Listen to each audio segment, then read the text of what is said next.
भारत यात्रा में अमेठी से आगे का सफर।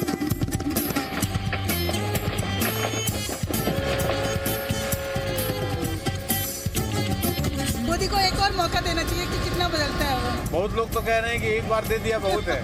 नहीं, एक और मौका देना चाहिए मोदी को।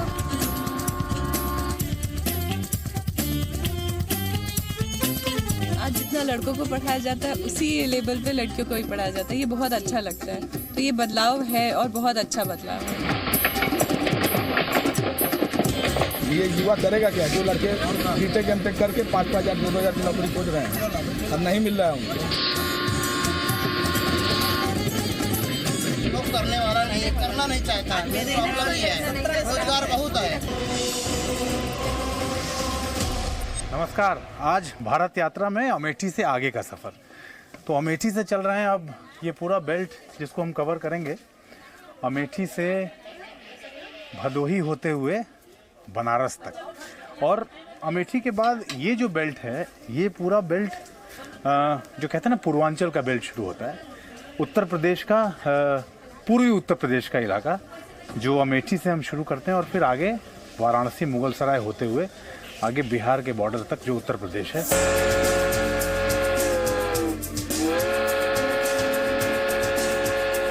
हाँ तो भैया, बैलेट ट्रेन 2019 में ये सफर बेहद दिलचस्प होने वाला है, क्योंकि आज की रेल यात्रा अमेठी से वाराणसी तक है। जी हाँ, ये सफर राहुल के गढ़ से मोदी के किले तक है।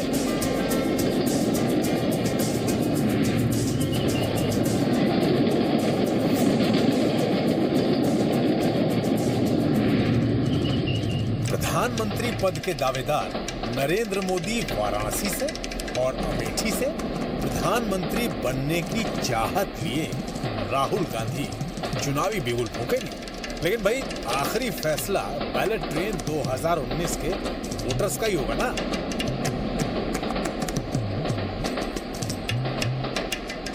अच्छा, वुमेन स्पेशल है ये, मतलब कि आज की बहस में शामिल होगा महिलाओं का सिक्स्थ सेंस, यानी बातें समझदारी वाली। अच्छा, अमेठी से ट्रेन निकल पड़ी है और आगे जा रही है वाराणसी तक। हम भी सोच रहे हैं बनारस तक ही चलें। इस वक्त इस ट्रेन में जो लेडीज स्पेशल है, महिलाओं के लिए जो आरक्षित डिब्बा है, उस डिब्बे में हूँ मैं। और एक वक्त मुझे याद आता है कि उस वक्त काफ़ी डिब्बे हुआ करते थे ट्रेनों में। अब तो शायद थोड़े कम हो गए हैं पहले से। महिलाओं के लिए जो आरक्षित डिब्बा होता है, और उसको इस तरीके से किया जाता है कि गार्ड के आसपास रहे वो डिब्बा, ताकि जब महिलाएं ज़्यादा बेटर रहता है। हाँ, वो ज़्यादा बेटर रहता है, क्योंकि आज तो बिल्कुल उनने अंदर नहीं आने दिया। देखिए, मैं तो इसलिए आ गया हूँ क्योंकि मैं अपना शो रिकॉर्ड कर रहा था, मेरे भी आने का। आए बनारस, हाँ, आज ना तो अच्छा लगा, अंदर नहीं आने दिया। जेंट्स आते तो बहुत ज़्यादा प्रॉब्लम हो जाती है, अनकंफर्टेबल भी लगता है। बहुत सारी चीज़ को पीट ड्रिंक करके भी आते हैं। ये सब चढ़ रहे तो देखे कई लोग ऊपर बैठे भी थे, उनको हटाया गया फिर। हाँ, अंकल सर ने हटा दिया था उनको, मॉर्निंग में भी हटा दिया था, लेकिन अच्छा लगा। पहले नहीं होता था ऐसा। पहले नहीं होता था ऐसा, लेकिन आज देख के बड़ा अच्छा लगा।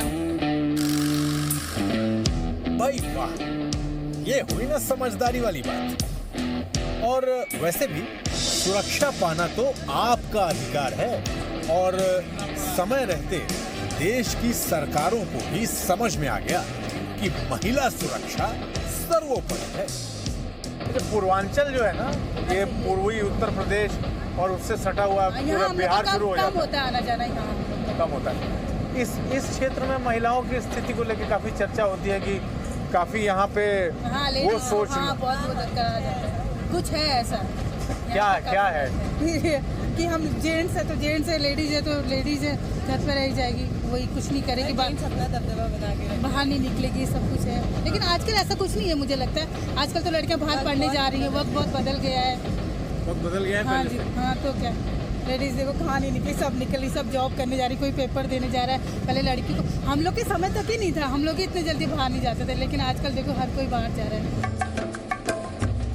एकदम 16 आने सच कहा आपने। ये देश बदल रहा है और बदल रही है सोच भी। भाई, बेटियां बेटों से कम थोड़ी ना है। देश की सीमा की सुरक्षा हो या देश का प्रशासन, नारी शक्ति 19 नहीं 20 ही है। अच्छा जरा ये भी सुनिए कि देश के बारे में क्या सोच रखते हैं? 4-5 साल में देश बदला है कि नहीं? अब देश को एक मोदी को एक और मौका देना चाहिए कि कितना बदलता है वो। बहुत लोग तो कह रहे हैं कि एक बार दे दिया बहुत है। नहीं, एक और मौका देना चाहिए मोदी को। एक मौका और देना चाहिए। एक मौका और देना चाहिए। क्यों माता जी एक मौका और क्यों देना चाहिए? इसलिए देना चाहिए कि आजकल इस समय बेटियां बहुत सुरक्षित हैं।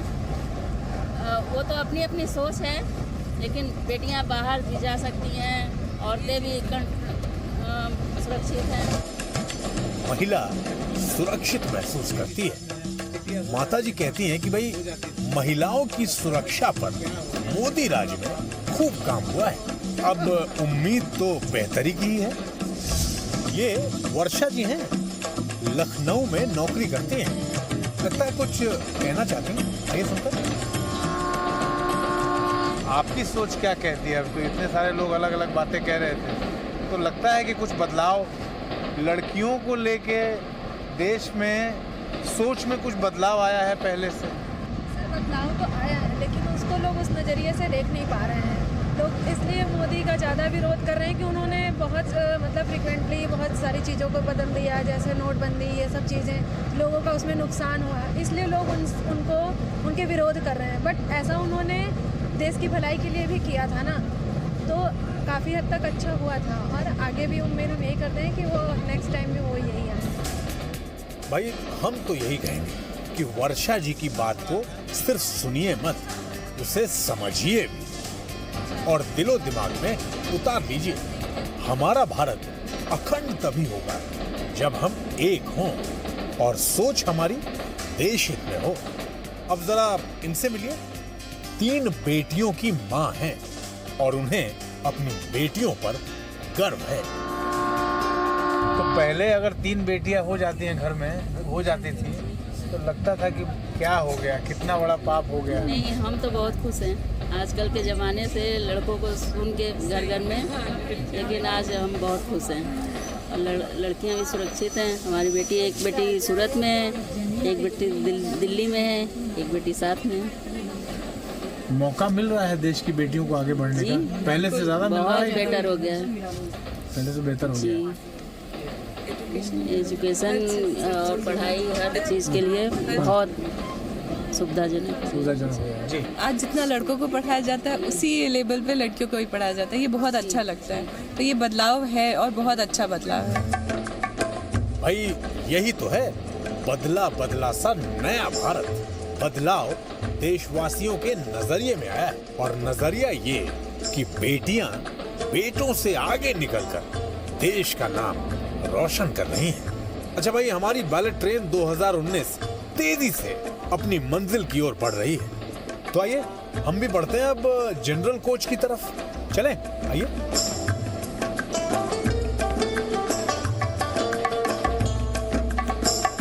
तो धीरे धीरे सफ़र आगे बढ़ रहा है और हम बनारस के करीब आ रहे हैं। अब वाराणसी की जब बात आती है माता जी, तो बनारस तो देश के प्रधानमंत्री का संसदीय क्षेत्र है, तो कुछ बदलाव हुआ है पहले से? बहुत अधिक हुआ है। क्या बदलाव हुआ है?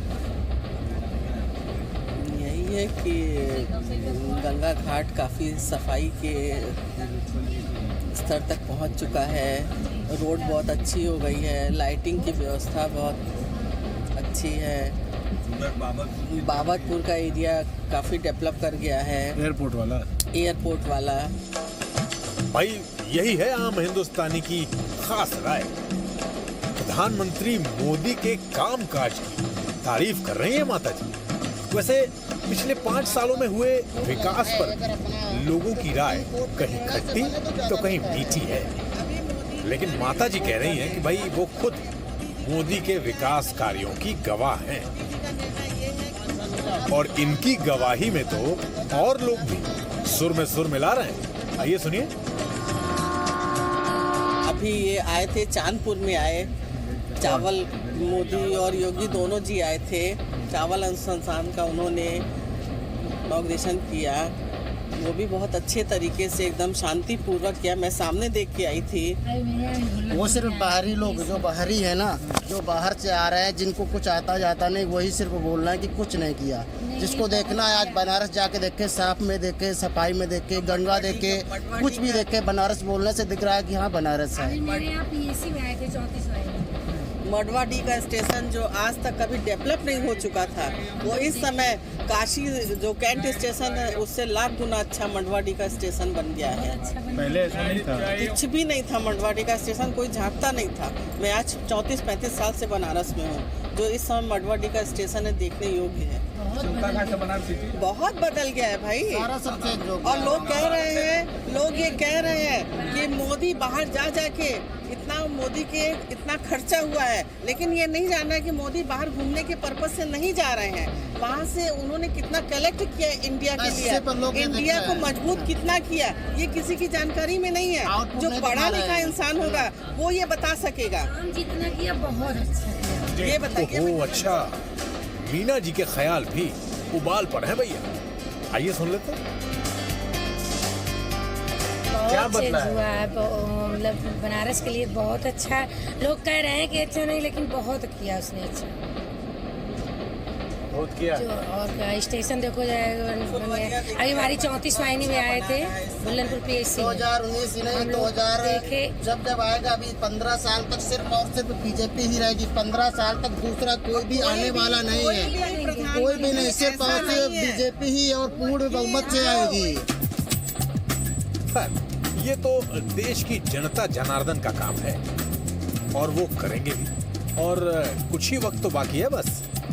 ये वाले भाई साहब भी कुछ कहना चाहते हैं लग रहा है।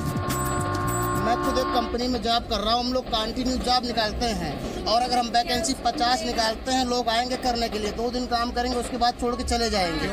इस वजह से पता क्या है ना, कोई काम सिर्फ बैठ के चाहता है ना काम करने के लिए। अगर फर्स्ट टाइम किसी भी व्यक्ति को IAS भी बना दिया जाएगा, उसको भी डिफरेंट लगेगा। कुछ काम करने से पता चलता है। काम के लिए आएंगे, 2 दिन काम करेंगे, 3 दिन काम करेंगे, 2 महीने का वेतन मांगेंगे। कम से कम 1 मंथ काम करने के बाद ही वेतन मिलेगा ना आपको। मेंटलिटी हो गई है लोगों की जो है ना, सिर्फ लेबर पे की लेबर मेंटालिटी। 1 दिन काम करेंगे तुरंत पैसा। अगर अच्छी कंपनी में काम करना चाहते हैं आपको तो 1 मंथ काम करना पड़ेगा, देन आफ्टर आपको पेमेंट मिलेगा। वो कोई नहीं चाहता। मैं कर रहा हूँ, आज मैं खुद व्यक्तिगत बेसिक सैलरी जो 3000 से मैंने स्टार्ट किया था 2009 में प्राइवेट कंपनी में, आज 70,000 मेरा बेसिक सैलरी है। प्राइवेट सेक्टर में बहुत वर्क है, बट लोग करने वाला नहीं है, करना नहीं चाहता है। मेन प्रॉब्लम ये है, रोजगार बहुत है। यूपी में कितनी कंपनियां आ रही हैं वर्क के लिए, लोग करें ना, जब करेगा नहीं तो कहाँ से जॉब मिलेगा। वाह क्या बात है भाई, आपकी ये बात फुल वॉल्यूम में उन्हें सुनाना चाहिए जो बेरोजगारी को हथियार बनाकर फिजूल हल्ला मचाते हैं। अरे भैया कुछ करोगे तभी तो पाओगे, अब बैठे बैठे थोड़ी ना कुछ मिल जाता है। अच्छा आप जरा सुनिए। बुआ बबुआ के गठबंधन पर कुछ प्रकाश डालना चाह रहे हैं।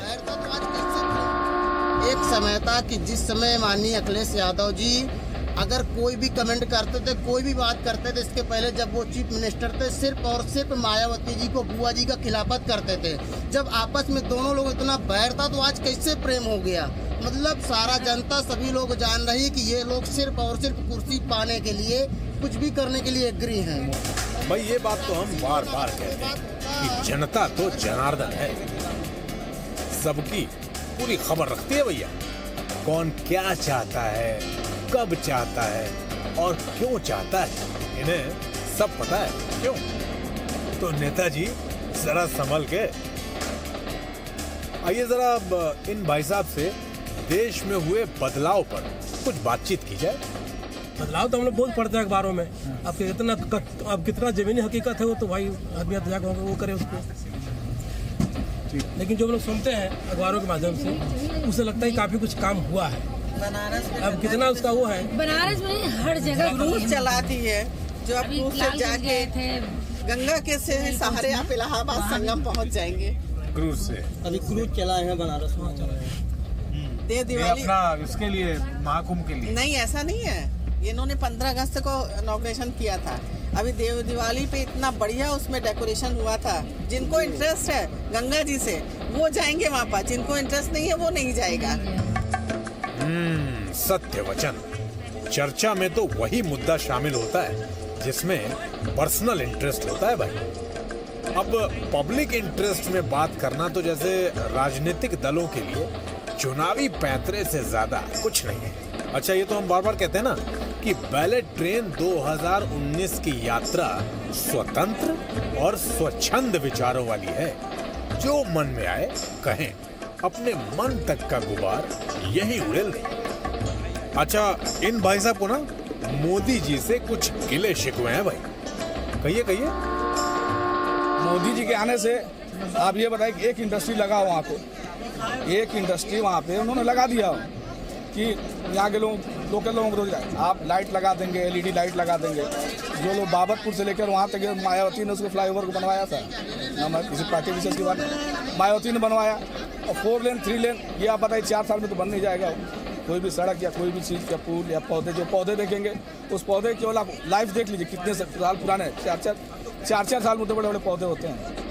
हमको तो नहीं लगता कि बनारस में कुछ बदला है। बनारस से देखिए घाटों का देखिए, शमशान घाट, महाशमशान, वहाँ दूर दूर से लोग आते हैं। केवल मटरंडिका घाट कोई बदलाव नहीं। आप कहते थे शमशान से लेके और सब कुछ हम सुंदरीकरण करते, ऐसा कहीं कुछ नहीं है। बनारस से लेकर देश तक कुछ भी नहीं चेंज, कुछ नहीं हुआ। क्या चेंज हुआ? केवल ब्लफ मास्टरी हुई। आप बताइए, अभी 3 बैंकों का विलय हो गया। अभी 3 बैंकों का विलय हो। देखिए बेसिक्स पे आप जाइए, ये युवा करेगा क्या? जो लड़के BTech MTech करके 5-5 हज़ार 2-2 हज़ार की नौकरी खोज रहे हैं और नहीं मिल रहा है उनको। ओहो, भाई साहब तो बरस भी रहे हैं और गरज भी रहे हैं। वैसे प्रधानमंत्री मोदी से भाई साहब की नाराजगी बहुत ज्यादा लगती है। अब आपके गिले शिकवों में कितना दम है, कुछ दिनों बाद EVM की गिनती बता देगा। अच्छा जी, तो अब आज आपसे विदा लेने का वक्त आ गया। बातों बातों में बैलेट ट्रेन 2019 अपनी आज की मंजिल पर पहुंच गई और हम पहुंच गए नरेंद्र मोदी के लोकसभा क्षेत्र वाराणसी। जी हाँ, बनारस। आज का सफर बनारस था। अलग अलग चर्चाएं हुई, अलग अलग बातचीत हुई। कोई कहा बहुत काम किया मोदी ने बनारस में, कुछ कह रहे हैं अरे क्या किया, कुछ नहीं किया। तो ज़रा देखते हैं अब बनारस में क्या माहौल है। लेकिन आज का सफर बस यहीं वाराणसी था। नमस्कार। तो आइए चलते चलते आपको आज के सितारों के अनमोल वचन सुना देते हैं। मोदी को एक और मौका देना चाहिए कि कितना बदलता है वो। बहुत लोग तो कह रहे हैं कि एक बार दे दिया बहुत है। नहीं, एक और मौका देना चाहिए मोदी को। लोग करने वाला नहीं है, करना नहीं चाहता है। मेन प्रॉब्लम ये है, रोजगार बहुत है। ये युवा करेगा क्या? जो लड़के BTech MTech करके 5-5 हज़ार 2-2 हज़ार की नौकरी खोज रहे हैं, नहीं मिल रहा है। ये नहीं जान रहे कि मोदी बाहर घूमने के पर्पज से नहीं जा रहे हैं। वहाँ से उन्होंने कितना कलेक्ट किया इंडिया के लिए, तो लोग इंडिया को मजबूत कितना किया, ये किसी की जानकारी में नहीं है। हम इस वक्त भोपाल में मौजूद हैं, आपको सिर्फ होशंगाबाद तक ले जाएंगे। पब्लिक क्या है, गांधी परिवार से जनसामान्य जो है वो भावनात्मक रूप से जुड़ा हुआ है। जब से बीजेपी सरकार आई है, नौकरियां भी आ रही है और कोई धांधलेबाजी नहीं हो। प्रधानमंत्री नरेंद्र मोदी तो फीमेल आई तो महिलाओं के लिए कर सकती है कुछ। वो तो गठबंधन नहीं है, ठगबंधन है। ये 5 साल तो उनकी जरूरत है यार देश